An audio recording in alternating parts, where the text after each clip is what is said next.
Good evening, ladies and gentlemen. I'm Dave Cosby for the 7522 Network here in Estes Park, the Estes Park Film Festival. Actually, it's the 5th annual Estes Park Film Festival. Tonight, I'm here with Cliff Archuleta. We just had a joke about that. Tonight, we're here with Cliff Archuleta in his short, which it's really hard for me to say that, Breakaway. Cliff, now you were actually the writer and the director of both of this particular film. Correct. Okay, great. How long have you been writing this material before you actually started to put it into production? This particular film, it was done as a third-year film for Colorado Film School out of Denver, Colorado, which is through the Regis University. And I spent probably 3 months, give or take a few weeks, just in script development. The courses are fairly accelerated, so we do 8-week courses, and that's usually pre-production and writing together. So I did the screenwriting through the process of what that pre-production class would have been, but I came in with a script, I don't know, and say it's 6th or 7th draft. So. Now, did it start to take a life of its own on once you actually started to go into production, you started to get film? Oh, definitely, and I think there's a number of stages where it finds its new life, and that can go through the casting process.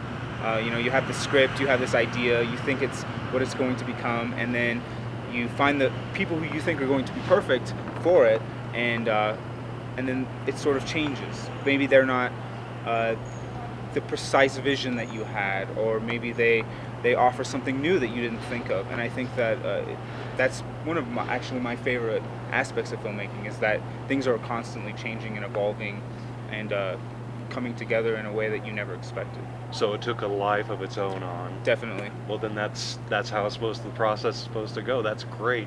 Now, I really emphasize the word short, but you know, the thing that I noticed here is that to be able to take a 6-minute frame of time and draw people into a story and get them to associate and value what's going on, it must be, I mean, I would think it'd be even harder to do a short than it is a full feature to get those ideas across. What to put in, what to leave out.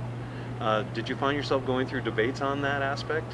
Well, you know, in school we watched a lot of shorts. I watched a lot of shorts on my own, and there's this idea of how quick you need to get into it. And I tried to follow that rule in the sense that we start and something's already happening. You know, you don't have time to develop a lot of character through like a feature where you might have 10 minutes to really show us who this person is and how they are and what they're doing. So I tried to create a character that you know something about from the first moment you see him, from the first few images.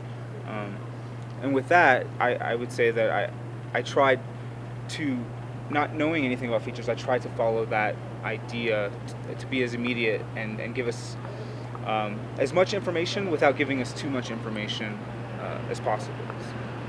Well, I was drawn in, and that was the dynamic of this short that I got a hold of. It was there, the process was occurring, I was drawn in, and it caught my attention.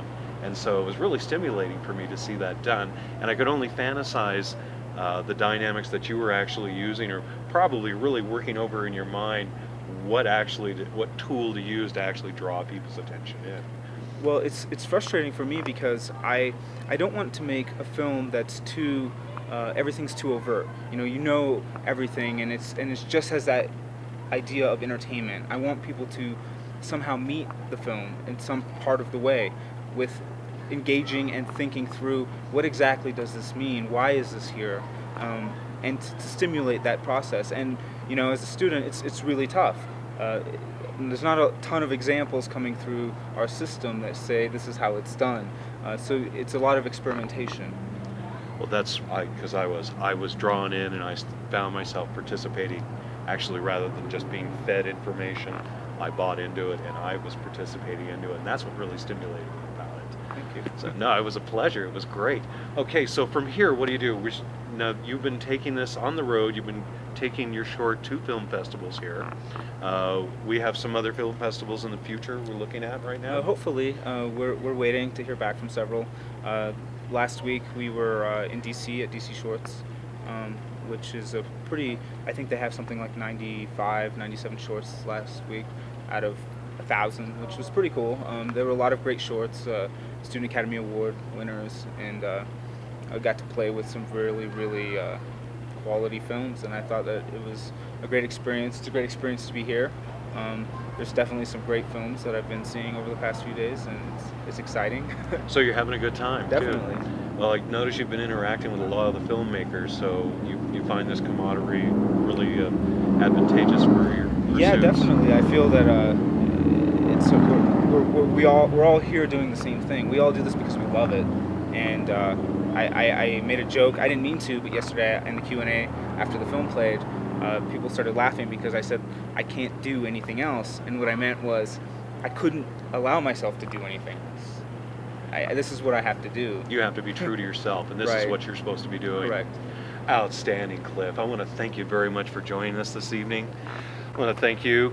I'm Dave once again for 7522 Network here at the Estes Park Film Festival 2010.